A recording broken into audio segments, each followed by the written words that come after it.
Perspectives on Trauma, sharing our views and healing our world.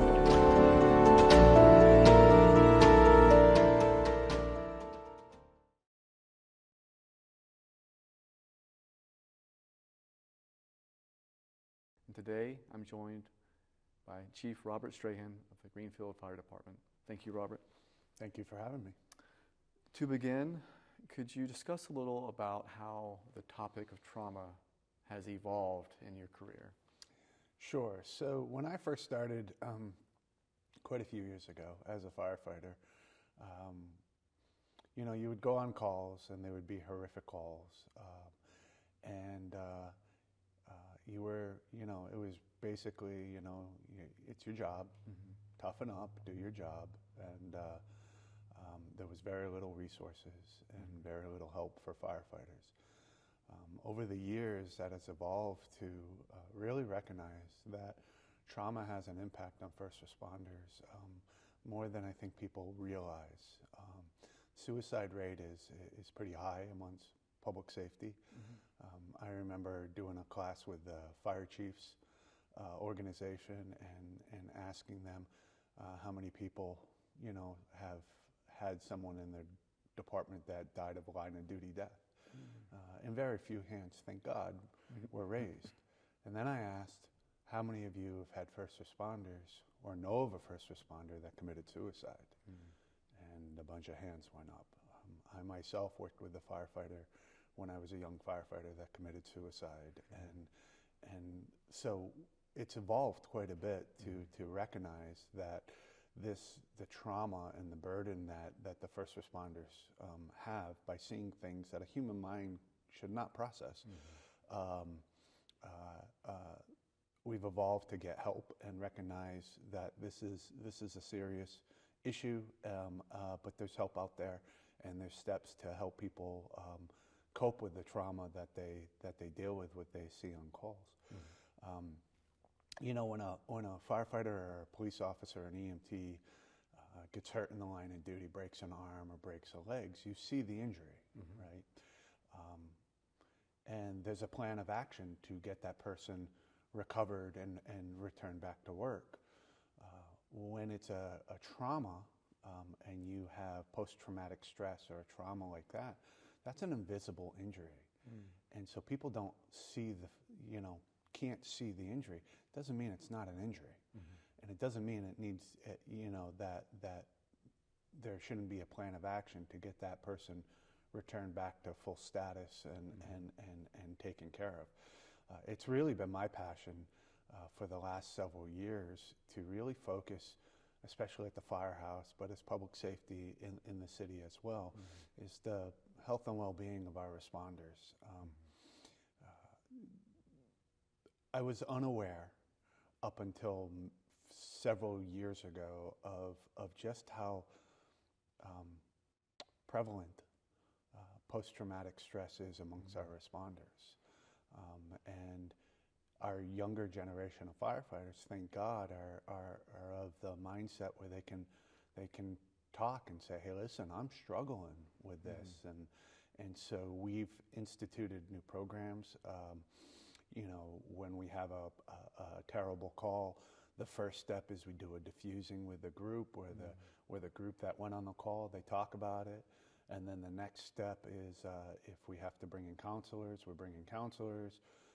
And then we have resources specifically tailored to public safety. Just like with the military and post-traumatic stress with the military, first responders, they see things that the normal people, that the general public don't see. So having a program that's tailored to that from people that have experienced that themselves and are familiar with that has gone a long way. But it's evolved quite a bit to recognize that, this is an issue. And, it's my goal as the fire chief to beat the drum on that and to make sure that our responders are taken care of.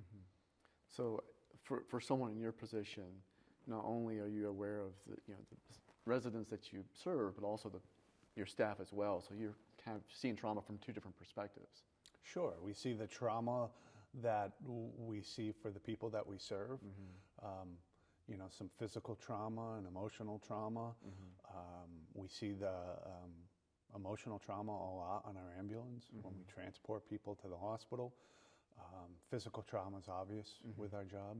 Accidents happen and people get hurt and bad things happen. But the first responders that we have, the police and fire and EMTs, do a great job in taking care of the public. And I'm proud of the effort that they do.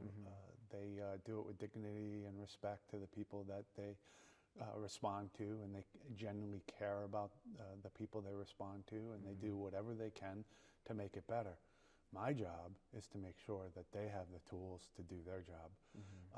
And the tools is making sure, one of the big tools is making sure that they're healthy and safe and able to do their job.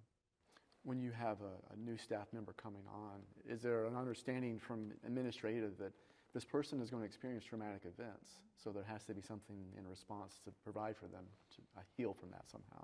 Yeah, we try from day one to let folks know that what resources there are out there. And, you know, trauma, post-traumatic stress for us doesn't have to be a single incident. So we use the analogy, like when you start your career, you have a backpack, right? And you go on a bad call, and it may not bother you out in the time of the call, but basically you pick a small stone off the ground and you put it in your backpack. And you can carry that backpack for a while, and you can go on multiple calls and put the stones in the back of your backpack. But at some point, it gets to be heavy, and it wears you down. And it's really not early in the career that we see this. It's the folks that have 10, 15, 18 years are really the ones that start suffering the most because they haven't let it out. They haven't talked about it. They haven't taken the steps to watch out for their mental health. You know, I use my example. I've been doing this for 30 plus years, and you know, I've thought I handled calls pretty well, and you know, the old rule was never take it home, which we found that, like, if you have a partner at home, talk to your partner about it, because that helps. But we always kept it inside, and we had a series of really horrific calls within a course of a week. And afterwards, I found myself being pretty agitated and pretty angry and upset. And I preach this. I preach taking care of our mental health, and yet I didn't even recognize it when it was happening to me. And so, you know, I recognized it after a little bit and ended up, you know, dealing with it my own way. But if it can affect me, it can affect any of my people. And so that's why I work so hard to make sure that, you know, we are trying to do whatever we can to take care of their mental health. When you have someone that's interested in joining the fire department, how do you explain to them or describe to them the preparations, maybe emotionally, that need to happen before some of these calls? That's a great question. So we just try to be realistic. Like, we try to tell them, like, this job isn't for everybody. Even in a small city like the city of Greenfield, you are going to see stuff that your brain is not programmed to see. But we try to tell them from day one, there's you know, there's resources out there. But you have to let us know. And we train our officers that are in charge of the shifts to recognize, you know, when there is something off, and give them the tools to try to get someone some help if needed. But we do talk about it pretty regularly from day one when someone walks in the door. Those who excel at going on these horrific calls and being able to cope emotionally, do they all have something in common, or do they do things differently? How would you describe, like, those types of people? Well, I think everybody deals with it, right? And everybody has the capability of dealing with the bad calls. And it's just, if you're not careful, any single person that's working there could have it sneak up on you and affect you in a different way that you don't even realize until it's happening. So, yeah. And more like cultivating that, you know, we're all human here. Yeah. People forget that, right? people, you know, whether it's the opinion of you know, different public safety agencies or you know, opinions of firefighters or police officers or EMT, I think people often lose sight of the fact that everybody's human. Like, they all have emotions, they all have families, they all, you know, they all have a life outside of their job. And the job is very demanding, but it doesn't mean they're superhuman. Even though, you know, that's what we try to be, right?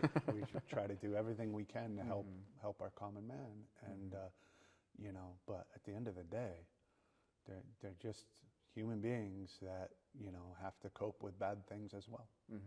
So do your staff have to both, I guess, address their own emotional state, but also be in a position where they can assist others dealing with their emotional state, people who are, you know, the purpose of the call? Yeah, absolutely. You know, we train our firefighters from day one that, you know, when you go on a call, you treat everybody as if they're family members, right? And we get repeat customers that come all the time, and you know, sometimes that gets frustrating. But we remind everybody, well, what if it was your family? How would you treat them? Treat them with the dignity and respect. If you go into somebody's home, treat it like it's your own home. And that's how we try to, you know, do our day-to-day operations. At the end of the day, the firefighters and the police officers in the city of Greenfield really care about the residents that they serve, and try to do what they can to make it better. It sounds like an impossible task of being in such a challenging situation, but also having to provide care and support for someone. Yeah, it's very challenging. It's very challenging. It doesn't matter if you're having a bad day. It doesn't matter what you have going on in your life, right? It's you know, you could have financial problems, you could have a host of other issues. It doesn't matter. When you put the uniform on and you go out on the call and the bells ring, you got to be at peak performance, and you got to put the other people that you're serving first. It can be a challenge.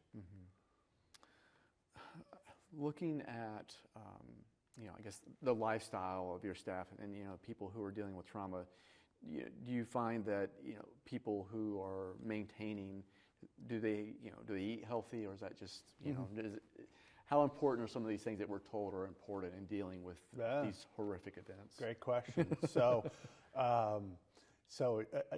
you know, I joke around a little bit about this, but some of the lifestyles of public safety responders is challenging. For example, right? Go have a meal with a firefighter. I guarantee you the firefighter will finish before you.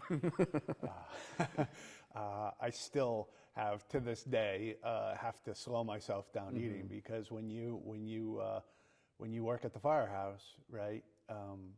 You make this nice meal, and you sit down, and every time the bell rings, every time. And so you're running out the door, and so you're wolfing down the food real quick, and you know, so it kind of gives you bad habits. Sleep is another one. It's a bad habit, right? You know, our responders, the firefighters, work 24-hour shifts, right? You know, yes, we do have some downtime, and they can get some rest, but not like when I first started. The firefighters are running all 24 hours. And it really can disrupt your sleep. So there's a bunch of habits like that get a little out of whack when you do this job. You know, and the serious part of it too is we also see a high rate of you know, like alcoholism and suicide and things like that. And it's recognizing that early and getting, you know, if somebody needs help to get help.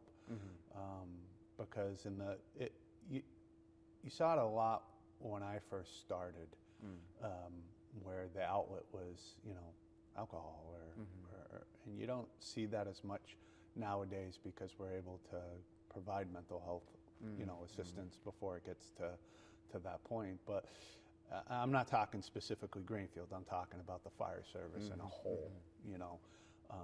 there is high levels of alcoholism and other things like that.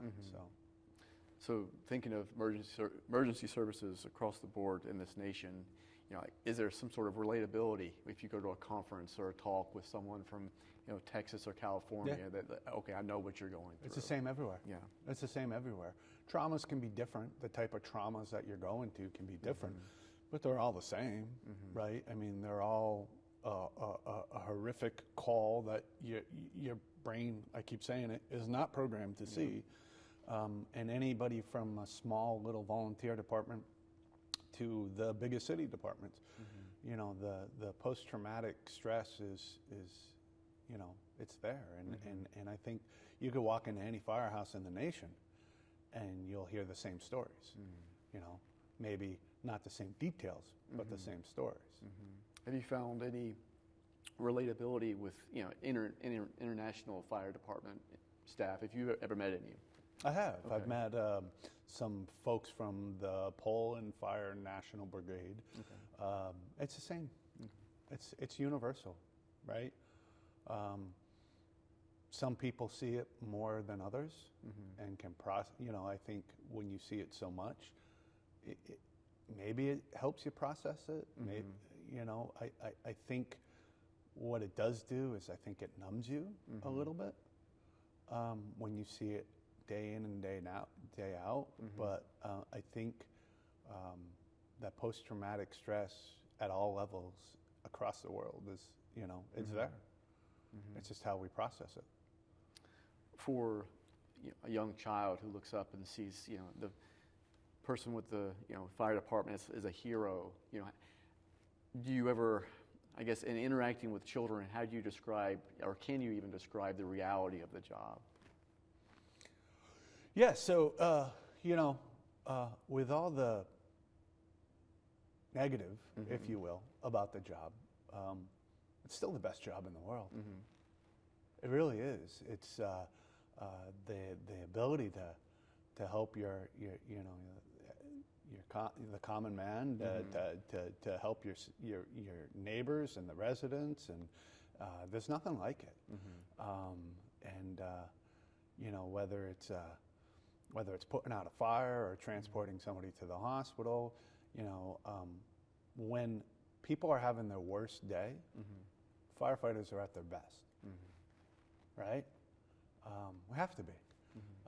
And there's a sense of pride that goes with that.